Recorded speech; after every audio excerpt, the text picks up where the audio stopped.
In this video today, we are going to be covering AMD and Palantir. This changes everything. We're going to be reviewing the trending stocks of the day, and we're also going to be taking some of your stock requests here at the end of the show. So be sure to stay tuned to that. Let's jump into this. AMD and Palantir, this changes everything. Now, this is a 31-minute video. You guys know I like to talk over all these, so I'm going to run this at 1.5 times speed to see how much we can get through. You got to be flipping my flapjacks. Palantir drama is back, folks. Oh, baby. 10% plus the stock went down here today. It's down a bunch more after hours in this one. We're talking about what happened to Palantir stock. Where's the stock going from here, in my opinion, right? So we'll get into all that at the top of this video. A lot of different opinions out there, right? Including I posted this on X here today to try to hear, what the bears are saying and the bulls are saying in regards to Palantir. Interesting times. From there, I want to react to this video from Antonio, who has a little bit of a smaller channel out there, a little over 8,000 subscribers he had, but he had put a great video together in regards to AMD here. AMD's new $200 billion AI business that I wanted to highlight here today and react to this one with you guys. I always appreciate it when folks have smaller channels, but they can sometimes post some really valuable content. And I think this is a good example of a piece of content that I think is really, really valuable out there. So looking forward to reacting to that one, sharing my opinions and perspectives on that here today, folks. Action-packed video. Appreciate y'all being here on the reaction channel.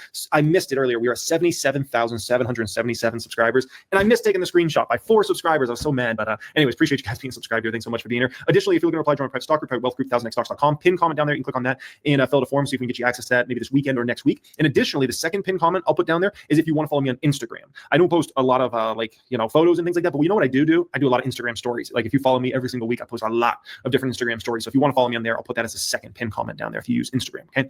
So Palantir got hit with a double decker today. This is a double decker, folks. So first off, Pentagon budget cuts, talking about cutting 8%, right? Which shouldn't come as a surprise. Like, here's the thing. If you're going to cut any major expenses, if Doge is going to cut in any major way, you've got to either eat into defense budgets, right? Or you got to eat into Medicare, Medicaid, those sorts of things, or you got to eat into Social Security. That's where all the money's really spent. Like everything else is child's play money. It's little stuff. If you look at where the budget's actually spent, it's defense. And it's like, government programs like Social Security and Medicare and those sorts of things. Okay. So at the end of the day, like if we're really talking about making big strides here, we got to cut defense, right? Now, there's a couple different ways to read this. One is that's, you can see it as a TAM that's less big for Palantir to go after in the government space, which is true. Like if there's less to go after, there's less to go after. The other way you could look at that is, well, Palantir might not get as hit by this as, let's say, Lockheed Martin or some other defense contractors that have much bigger businesses. Because you got to understand, like Palantir in the realm of like how much money they make from the defense sector compared to some of the other big giants, it's actually a very small amount. That is something to keep in mind. So Palantir could keep growing their defense business even if the government, let's call it, is shrinking how much they want to spend. That's just something to keep in mind. It's no guarantee, but it's a possibility, right? Second way I would kind of think about it is a lot of us that are invested in Palantir or not invest in Palantir because of the defense side of the business. Like that's cool. Like, but that's not how I'm investing in Palantir. Like, if you look back to when I was buying the stock very heavily back in 2022, what did I tell you guys? I'm buying this because of the commercial opportunity. I was buying it because of what Foundry could do, right? And how they could change companies. And then AIP just put everything on the juice, right? And so my thought process about Palantir is if this company was going to become a 10x company, 100x company, whatever, right? It was going to be basically on the back of commercial business, not on the back of government business, and not on the back of defense. So that's another way to keep I think a frame around this subject. But I can understand it's being seen as a negative because at the end of the day, Palantir's growth rates are starting to get up there, right? And we could be talking about 40% plus revenue growth next quarter. And listen, any potential hitting of the growth rate, a few quarters from now could definitely, hammer the stock. So far, I don't have any comments to this. I mean, honestly, he's just throwing facts. He's not throwing the you have to buy every dip, right? So far, he's just throwing facts. I don't have anything against what he's saying. Pretty darn hard, right? So every bit matters in this game at this point in time. It's like a game of high stakes poker, right? Second, the Alice Carp sales. Now, this to me mattered actually more than the Pentagon budget cuts. Now, to the market, they don't look at it like that. The market cares much more about the Pentagon budget cuts. Me personally, I care more about the Carp sales, right? And talking about, selling up to $1.2 billion worth of stock over the next 6 months, right? And my opinion perspective is I don't love it. I don't love it. Carp's already sold shares, right? And to dump another 1 billion plus, because you got to understand where I always love to listen to what the bears have to say on a stock I own and the bulls have to say. I don't just tune out one side. I'm too mature for that. I've been in this game 16 years. When I first got started on the market, bears offended me. I would get very emotional, like, oh, you're saying something bad about my stock. Nowadays, I don't know, dude. I think you're still pretty emotional on your stocks. Let's jump over to the Palantir chart real quick. Looking at this chart, right? This is what you want to see. And I have been very bullish on Palantir. You can go back to every video that I've talked about Palantir. I've said this is the most bullish setup I've seen in everything, especially running up into earnings. Now, a couple points, right? First, this sell-off right here, I said this is a great point to get out. Anytime you close under the 20, anytime you close under the 20 period moving average, that is a everything goes to cash sort of situation for me. Now, it did turn around it did turn around. We can all agree to that. Let me put this here. But there's no guarantee that that happens at any point in time. Okay. So being a risk first trader means getting out when there's an issue, and you can always get back in, right? That you could close right here under the 20 and then get right back in with the close back over the 20 and still have gotten all of these gains, all of them right there, without having any hesitation, any worry, any issues, right? Now, a couple other things is that we do cover Palantir in OVTLYR, and we did get the sell signal back on February 13th, and that's what I had marked right here, right? OVTLYR would have got you out literally 2 days before the top, like outstanding move right there. But it also would have kept you in for this huge move up, right? It had the buy signal on December 23rd, right? So if I go to December 23rd, so there. Actually, I need to move this over. A 46% gain, right? So you could have got in, you could have got right back out if it didn't work for you, but then you could have held it all the way through once it crossed back over those moving averages. Now, as a couple of people have mentioned in the chat, I went through this yesterday and talked about how if you just used one moving average, right? A pop over the 50 moving average and then back down, like this is how the game is played, right? There are times where you're going to make a couple bucks. There are times we're going to lose a couple bucks, right? You might win or lose a couple dollars here and there. But when you are in the trend and it goes over, show you what I mean by that. When you're in the trend and it goes over, right? The close right here, all the way up. Where's the first close under the 50? Right there. Right. Hang on. I'm going to have to move this around just a smidge. First close under the 50. 147% gain just on that, right? Just on that. That's it. Just using one moving average or following these buy and sell signals with OVTLYR, right? And in fact, I wanted to show this real quick. OVTLYR had 1,042% gain following buy and sell signals on OVTLYR, on Palantir. But what's more important here is capital efficiency. So what is capital efficiency? I want to do this real quick with a spreadsheet to show you exactly what I mean. So capital efficiency is basically daily returns compared to buy and hold. So buy and hold has a little bit higher at 1,245% versus OVTLYR at 1,042. But capital efficiency here, let's say that we're in Palantir, PLTR. OVTLYR returns, was it 1,042? Buy and hold at 1,245. Okay.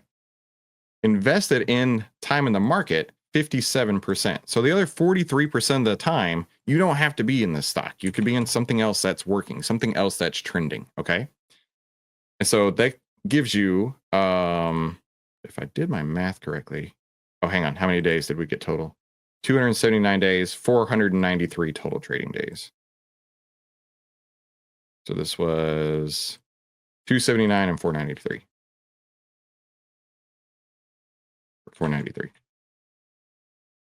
So the capital efficiency is 1.5 times because your returns per day that you're invested, right? How much returns, how many days in the market at 3.7% versus 2.5%. So an outstanding return on its own, but because you're in it in less time, the capital efficiency is much higher. Does that make sense to everybody here? So that's what this number is here. And I really like being able to compare that, right? Because even when a stock has buy and hold at 1245, you can actually do better if you base it down to a daily rate of return. A daily rate of return is what this is trying to measure here. And by having these buy and sell signals, your daily rate of return is 1.5 times what it would be if you're just buying and holding. I go out of my way to hear bearish theses now and bearish thoughts. And do you want to tell me, I'll tell you one of the bearish thoughts around Palantir. One of the bearish thoughts around Palantir is Alex Clark pumps and pumps and pumps the stock, right? Says this and says that. And what does he do? He dumps shares on the back of retail shareholders who are dumb enough to keep buying the stock, right? And that's what bears say time and time again. If you ask Palantir bears, they'll tell you exactly that. Company trades a ridiculous. I don't think you should be a bull or bear on anything at all. I don't think so. Because what does that do, right? If you decide that you're a Palantir bear, for example, and price is just knocking you over, right? If price is just like murdering you day after day after day, why even be a bear, right? Why even be a bear? this is something I learned ages ago. It's like, if you're going to take a stance in the market, take your stance, right? If you're going to be bullish, be bullish. If you're going to be bearish, be bearish. But be flexible. Be flexible. Because there are tons of people who were ultra bullish on SoFi, and now they're on the other end of it, and they're like, oh, I'm still ultra bullish on it. And you can be, but you don't have to be, right? If the market's telling you that it's in a stage 3 topping pattern here, you don't have to be bullish anymore, right? If you loved AMD, if you were so bullish on AMD over here, right? If you're so bullish on AMD over here, I get it. It's trending up. But then when the data tells you something else, and it just goes down and down and down, there's no reason you can't be flexible. And maybe people feel that they have to make a choice and that they have to stick with that choice forever. I don't understand why, but you don't have to. You can be wrong. You can lose a couple bucks here and there. Adapt. And then when it runs, you can be there for the big gains when they come. So calling yourself a bear, calling yourself a bull or whatever, I think it's just setting yourself up for failure, because then you're emotionally tying your identity. Yeah, you're emotionally tying your identity to what a stock price does. Who cares what the stock price does? It's going to move. The choice is either you can be with the move or you can let the move run you over. That's your choice. Goes valuation, cart pumps it, retail pumps it, and then he dumps his shares right on retail's heads, right? And so that's an argument that's made, and it doesn't look great when then Carp's going to sell $1 billion plus of shares, right? It doesn't look great. And when he's already done big sales, it's just not a good look. It's not a good look, right? It's kind of like, it more proves like the bear's point in regards to that more than anything. So to me, that's actually a bigger thing. I don't love it. It is what it is. Like, it is what it is. Like, we got to deal with it, right? Now, additionally, and the third thing, talking about valuation, stock being way overbought. Yeah, there's no doubt. I mean, and that's what I've been talking about for last. I disagree. We've all heard the terms overbought and oversold, and I use it too when it comes to market breadth, right? When market breadth gets really high, you could consider that overbought. When market breadth gets really low, you could consider that oversold. We're kind of in the middle right now. But the stock is going to move in one direction because, let me pull up my slide here, because you've got all these buyers coming in, right? You've got all these buyers coming in screaming it has to be bought. But it's only when the sellers come through is it now overbought, because the sellers are starting to step in, right? You can't put a cap on how far a trend is going to go. I mean, Palantir is a great example of that. You can't put a cap on how far it's going to go. And a lot of people have lost a lot of money betting against Palantir and this giant move right here. This is the stage 2 uptrend that everybody wants. And there were people saying when it was down at $22, oh, there's no way it could go to 40. There were people at 40 saying there's no way it can go to 60. People at 60 saying there's no way it can go to 80. People at 80 saying there's no way it can go to 120, right? It basically went up $100 a share in the span of like 6 months. That's crazy. But that's what you want to see. You want that stage 2 uptrend. And you can measure it with the outlier trend template, the 10 over the 20, price over the 50. Now it's not always a straight line like this, but that's what you want to see here. But to call something overbought or oversold means that and granted, I really should never use that phrase, that you are saying that there are no more buyers to buy. There are no more sellers to sell. That's what that means right there, that there's no more buyers to buy or sellers to sell. So it's not necessarily overbought ever. It's only when the buyers have stopped buying and the sellers start selling. Last couple months in regards to Palantir. The thing also, I'm sorry, I should have interrupted him again, but like that goes back to people saying when something's overvalued, overpriced, whatever. The market costs what it costs to get in, right? Are you going to walk into the bullhorn store and say, you know what, $17 is overpriced, and walk out when you want to own the bullhorn? You might, but then at the same time, you might not ever buy the bullhorn, because $17, it may go up to $37 because everybody's like, oh my gosh, I have to have bullhorns now. Chris has made these the most fun things ever, and he uses them at soccer practice for 9-year-olds as well as YouTube videos. So the bullhorns are like in short supply because more and more buyers are coming through, right? More and more people are saying, I got to get me a bullhorn, right? To make it a tangible thing here, right? So I don't know.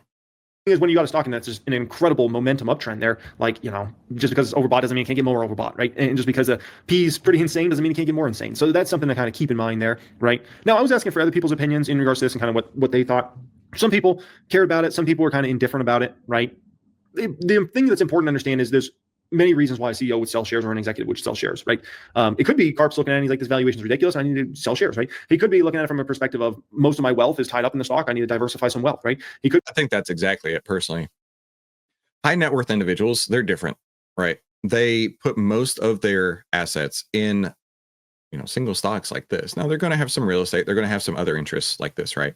But most of it, probably 80%, 90% is going to be tied up in a stock like this.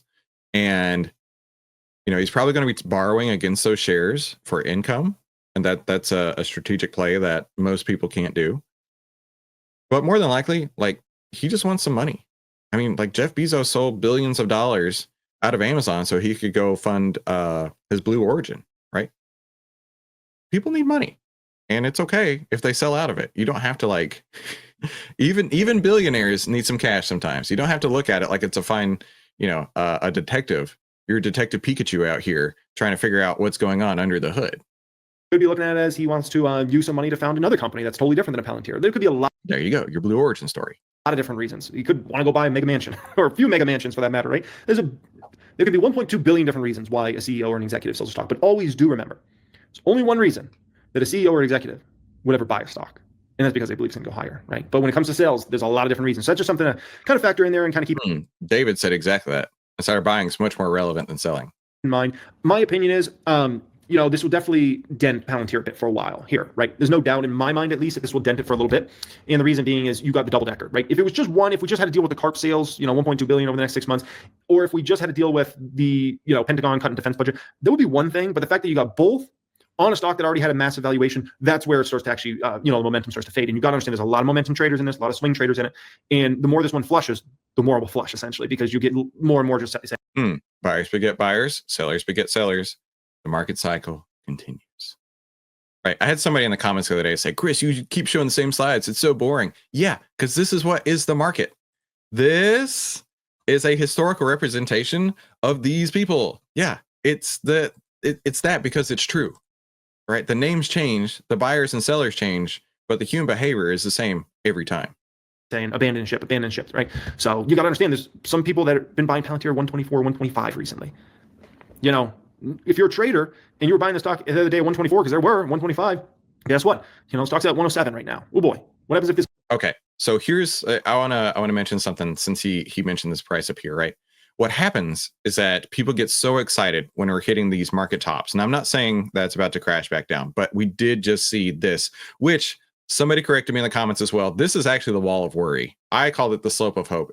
I had them backwards. The wall of worry, because you're worrying if your investment's going to go up. And then the slope of hope is when it's going down and you're like, boy, I hope it comes back up. So I had them backwards. When you're climbing the wall of worry right here and you reach the top, there's something called the greater fool theory. And this is what happened to NFTs, right? You had so much thrill and so much euphoria and people buying those stupid monkey pictures at the top. And now they're trying to sell them for anything that they can sell them for when they paid hundreds of thousands of dollars for a monkey picture. The greater fool theory is there's always a greater fool willing to pay more than I just paid today, right? The issue is that there will be a time when you hit the top. I've done it. You've done it. There will be a time where you do that. But here's where a smart trader comes through. Is if you're wrong, take your loss, move on. Take your loss, move on, and live to trade another day. Live to trade another day. Because if you just bury yourself into this stock and say it has to come back up, I'll hold it for the next 8 years. I mean, you could be looking at something like let's go to PayPal. You could be looking at something like PayPal here, right? Let's go to monthly charts. It'll be a little easier to see. Right? There were lots of greater fools right here. Lots of them. And you shouldn't be afraid of that. Who cares? Just take your loss and move on before you really turn into a fool all the way down here. That's what I'm trying to get across here. This is this.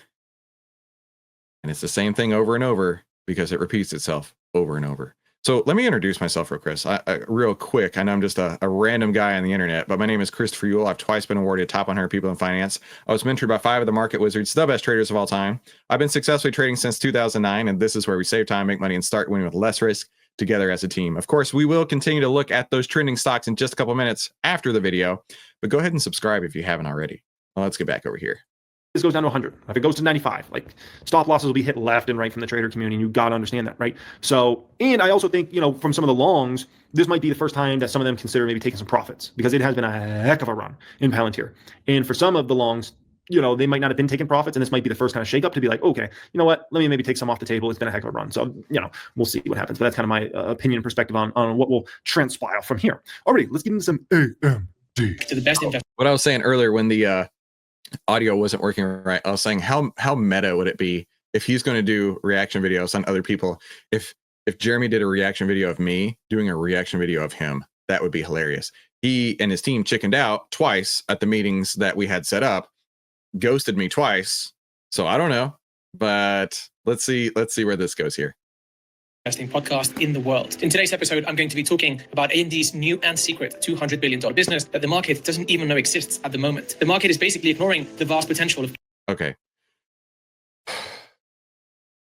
I'm going to rank his video a -73 already. Not necessarily Jeremy's. I'm actually going to rank this one decently high. This one, 0, negative, because the market knows everything long before you do. Long before you. Don't even act like you have insider knowledge that someone in the market has not already started to buy or sell based on.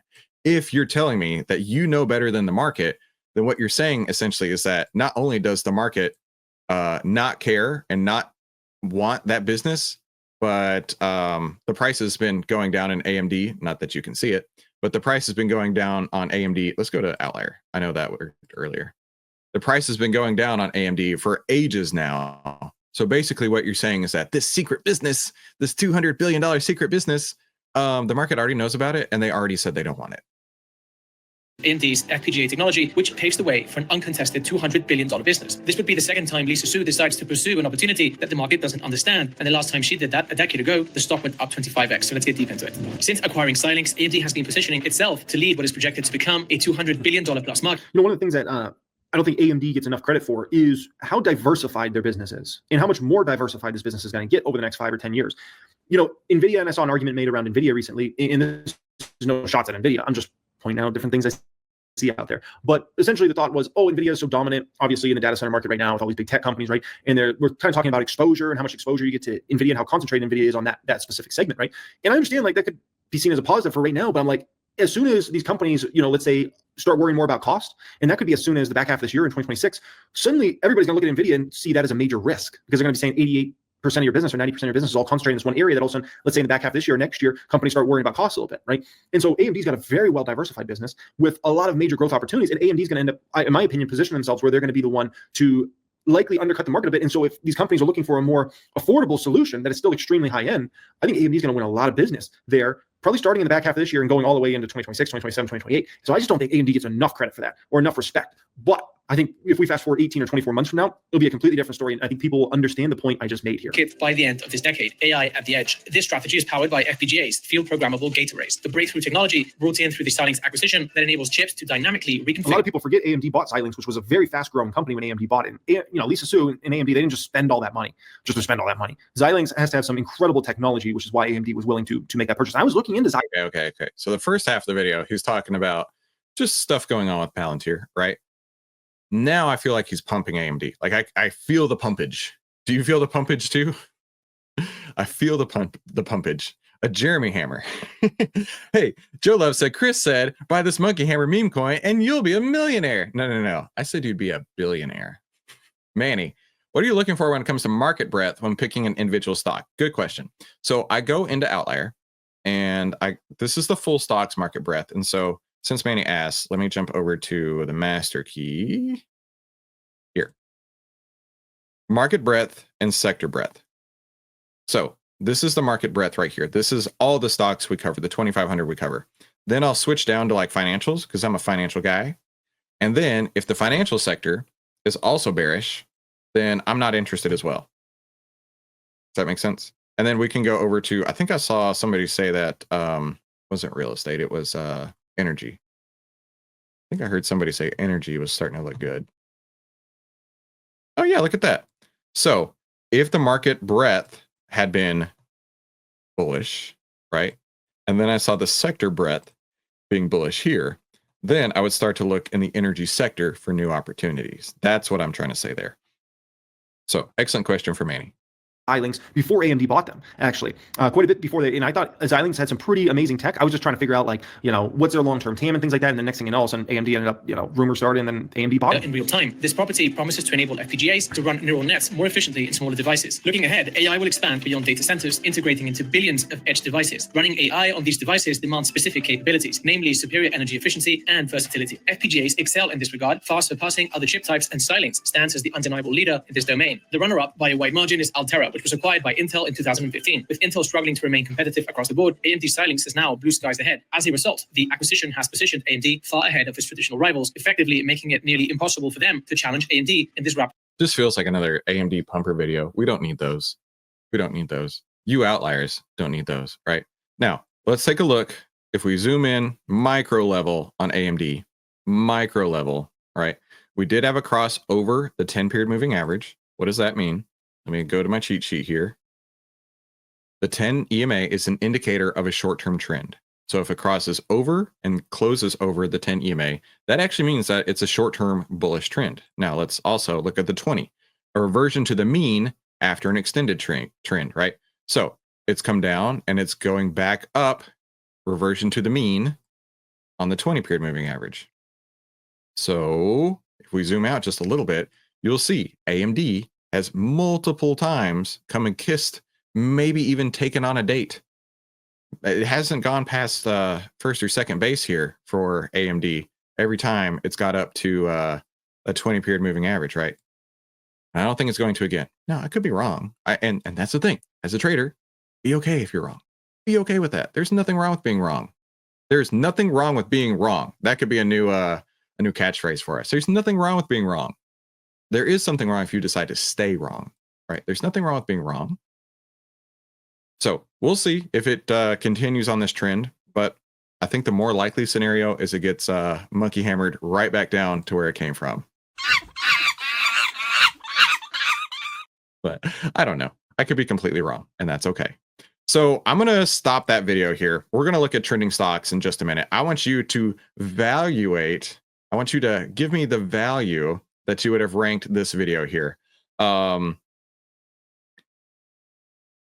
I'm actually going to rank it slightly higher than normal. I'm gonna toss off the AMD part because I feel like it's not worth it. Don't pump anything. There's no reason to do that. Hans D. Brucker. Finally, I got to catch you on a live session. I love your channel. Learned a lot. Greetings from Hungary, from a Dutchman. Greetings from a hungry Dutchman. I'm glad you made it, my friend. Sign of upcoming recession, idiots making money. Oh, we did talk about that in a recent video for sure. All right, we got some 2s, some 3s. 60 people need to hit the like button. I agree. No, 282, because that's what we show right now as on the live stream. Need to hit the like button. Thank you very much. Would you buy AMD if it met your requirements? No, I wouldn't buy AMD if it was with your money. Unless it was trending upward, right? Unless it was trending upward, unless the market was trending upward, unless the market breadth was trending upward, right? Unless we had the master key unlocked. Where's it at? Here. Unless we had a buy signal on the SPY, the market trend was trending up, market breadth was trending up, and also the tech sector trending up. There's a lot that would keep me from buying AMD right now. A lot. But that's okay. I don't have to, because other people will. Oh, good quote. Hang on. I don't have to do that right now. I don't have to, because while I do nothing, less experienced, lesser disciplined, and less skilled investors are laying the groundwork for your success. They'll build the bases and we can buy the breakouts. So let the other people who are less experienced, lesser disciplined, and less skilled figure out where those bottoms are. All right. Let them be the people who end the stage 4 downtrend, build the stage 1 sideways trend, and then start the stage 2 uptrend. And then you can just ride that roller coaster up. Then you can just ride the best roller coaster in the world up. All right, so I see some 3s, 6, 4s, 5s, 2s, 5s, 1s. I will personally, and my vote doesn't matter any more than yours. We're all on the same team here. I will give it. I'll give it a 5. I'll give it a meh. I'll give it a meh. I know, it's crazy. That's probably the highest ranking Jeremy video I've ever had. I'll give it a 5. Although Victor's like, no, give him a 1. George with the 2.2. Good morning, Christopher. Sick name, bruh. Sick name. Got some 4s. Awesome. You told us not to touch SMCI. I just made 100% this month with it. Did I say not to touch SMCI? That doesn't sound like something I would say. That doesn't sound like something I would say when it's moving in that direction. In fact, tell me what video specifically I said not to touch SMCI. Congratulations on that move, my dude. Congratulations. But if your trend is going up, by all means, go for it. We talked yesterday. You can go watch that other video about how you could have traded out of this, out of the order block, and kept nearly all of that profit right there. It was nearly the top of that order block. So definitely go watch that video. But let's continue on. But before we get too far, you can still save 64%. We actually are going to continue that deal, and it's just 82 cents a day for the annual pass over on OVTLYR.com, and it is legitimately saving 64%. If you're already on a monthly trial, you can upgrade. Just shoot us an email. We'll take care of the rest. And let's look at some trending stocks. All right. And of course, like I say, if I told you to stay away from SMCI, show me the evidence. Bring the receipts, my friend. Bring the receipts. Let's look at NBIS. NBIS is the #1 trending stock of the day. NBIS. Okay. So interesting to look at right here. It looks like earnings may have just happened or they're happening after today. But this is what can happen. We're down how much from here to here? 10%-ish yesterday. So this is what can happen with earnings. And this is why I don't like to trade earnings, right? You've got this run up here, your 10, 20, 50 all across north. And I love to trade up into earnings, but I don't like to hold at earnings. And this is the exact reason why. Let's do the next one here. Palantir. We already talked about Palantir. Down 6% this morning, right? Now, if you had held it right here, if you missed the sell signal, that's okay. You could have got out right here at that close. It may have closed right under the 10, but holding and hoping is not a strategy. You need to determine where you're going to get out, where you're going to get in, and know exactly what you're going to do before putting on the trade. So if you are still a Palantir holder, I mean, you're probably making money at this point here, unless you bought right at the top. But I think the big move in Palantir may have ended. It might continue on, and I could be totally wrong, and I'm okay with that. Let's look at Alibaba, and then I want you to start putting your stocks in the chat. Look at this power move, right? Big difference between those two. Hang on, what was that again? That was NBIS had earnings, and it got monkey hammered down, right? It got smashed down, and then you get to Alibaba right here, 10% after earnings, and it broke right on through that order block, right? This is what you want to see, but you don't. This is not guaranteed, right?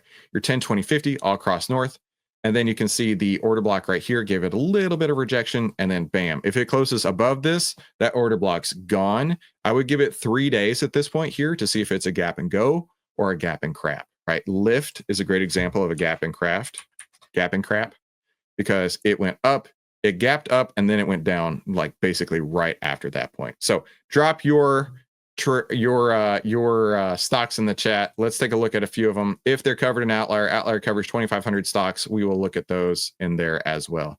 Let me close a couple tabs here, and let's get busy. Okay, first one. I'm going to have time for.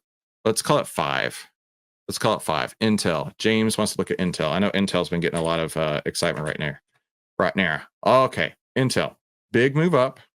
13%. Let's look at Intel here. INTC.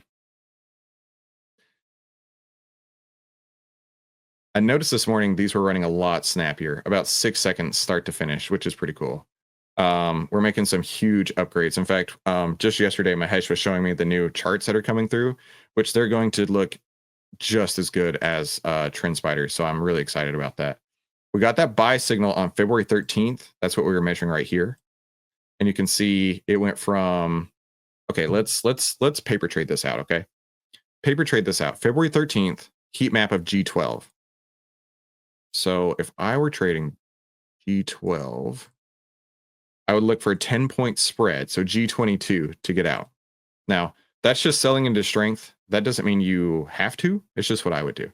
So a G12, then it went to G16, then it went to G18, and then G23. So yesterday was my exit day. Yesterday, February 19th, my 39th birthday, would have been the exit point of this. Now, of course, not hitting the top, but nobody's ever going to do that. 6.5% gain in the span of 3 candles. I would be very happy with that. That's that's exactly how I would have traded it. And I know I would have traded it that way because the moving averages were crossed up, and this is my exit criteria. So it's not guesswork. It's exactly what I would have done. Let's go to another one here. From the Warfish, OBDC. OBDC. Okay, got your 10, 20, 50. It looks like earnings already happened. Earnings really didn't do much to this trade, or this stock, which is pretty unusual that nothing happens. But let's look at Outlier. Do we have it here? OBDC.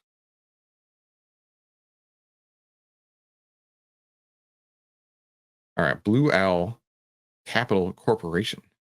Let's go to the 6-month view.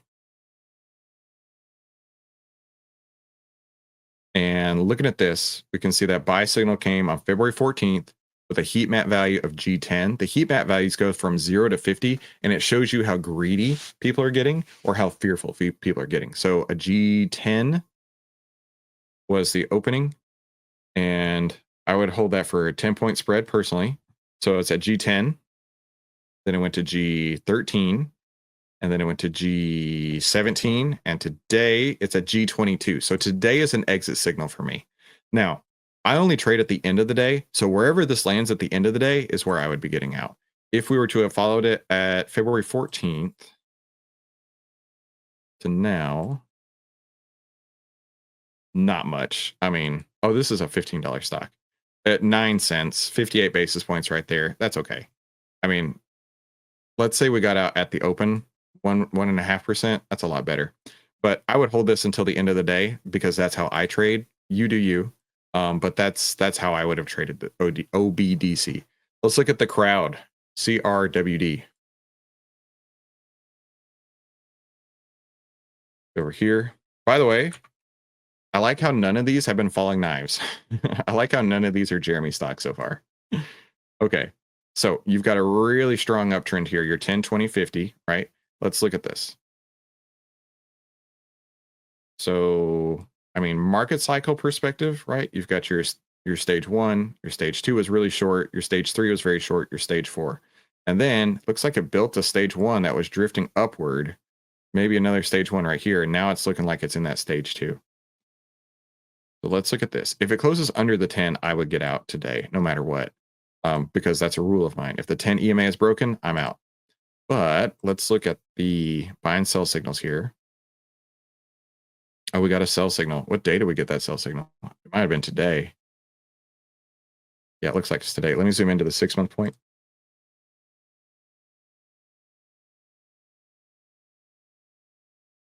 Oh, yeah, for sure. So buy signal came November 22nd.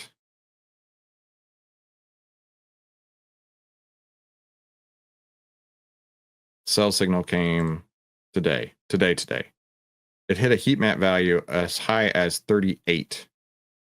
So a sell signal today, close to close. Right now sitting on a 16% gain. Not bad. But if I were holding CrowdStrike, 2 things. A close under the 10 plus a sell signal and outlier. Yeah, I wouldn't be holding CrowdStrike anymore. CYBR. This is number 4 of 5. CYBR. And I'm just picking these at random. There's no favoritism here. All right. CYBR. You got a couple bullish order blocks built. Your 10, 20, 50 is looking really strong as well. Let's look in outlier real quick. CYBR.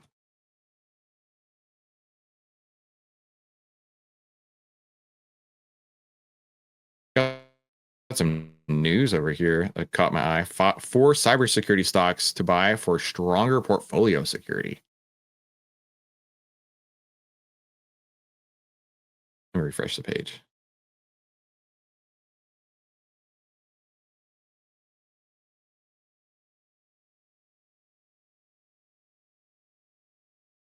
we go. Got a sell signal. Let me zoom in this way. Got a sell signal a couple of weeks ago. All right, we're not trying to capture the very top. If we can, that's awesome. But January 6th to February 3rd or 4th. February 4th. January 6th to February 4th. January 6th. February 4th. Let's say if you held that close to close, 8% in the span of 19 days, that's pretty great to me. You can see the greed has gotten pretty deep. We're still continuing up that greed ladder there. G31 out of 50. So more than halfway up there. My thing, and the reason that I get shorter spreads on the G values as it goes up, is because it's like a rubber band. The further you get with these G values, the more that they can snap back, right? And so for me, that's why I give them less and less of a leash the further greedy it goes. So it looks really good. It closed under the 10 right here, though. That would definitely be an exit point for me. Last one of the day, grab. Last one of the day, grab. Okay, great. Okay, I'm really glad you pulled up grab. So let's look at this. You got your 10, 20, 50 all across north. And then this right here pulled up into this order block, got rejected. Now, this order block was created here November 20th. And let's count how many times it's rejected price since then. So 1, 2, 3. And now this is the 4th. And it's got pretty hard, handily rejected right there. So what I'm saying here is not, why don't you hold it and wait for it to come back up and then get out right there, right? I would never tell you to hold and hope. What I would say is watch what's going on in this stock. If it closes under the 10, I would get out. Let's look at grab on outlier if we cover it. We cover 2,500 stocks, so it looks like we do cover this one. We do have a sell signal, though, right now. The greed value, it went pretty fearful, but it's been coming up. Greed value right now at G21, so 21 out of 50. Here's how I would trade this if I didn't have outlier. A close under the 10 is an exit. But if it doesn't close under the 10, let it run, right? Let it run. There's an old adage of cut your winners short and let your winners run, right? My feeling is cut your winners short and let your winners run out of control. Okay, let your winners run out of control. That's the best feeling in the world when your winners are running out of control. So if it doesn't close under the 10, it might continue on because the trend is still upward right now. And if it comes back up to this order block area, I would absolutely be looking to take profits. Quick question. Why trade at the end of the day? A, I don't want to be stuck in front of a computer all day. Don't you have other things to do? I know I do. But the real answer of that is the liquidity is highest at the end of the day and at the beginning of the day. The liquidity at the beginning of the day is all over the place. At the end of the day, we're basically figuring out where the ending price is going to be. So you're getting in the ballpark right there, right? Whereas at the beginning of the day, as you know, the volatility is all over the place. Nobody wants to deal with that. So liquidity, number one, is paramount.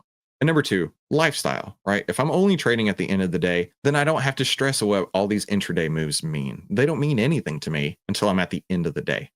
But of course, you can trade anytime that fits you and your lifestyle. So whatever works for you, go for that. And of course, tell me what you're trading in the chat. And remember that only price pays. Be sure to come back tomorrow. We'll help you save time, make money, and start winning with less risk together as a team. Now, YouTube is going to pop up a couple recommended videos. I recommend you watch one of those, and I recommend you have a fantastic day.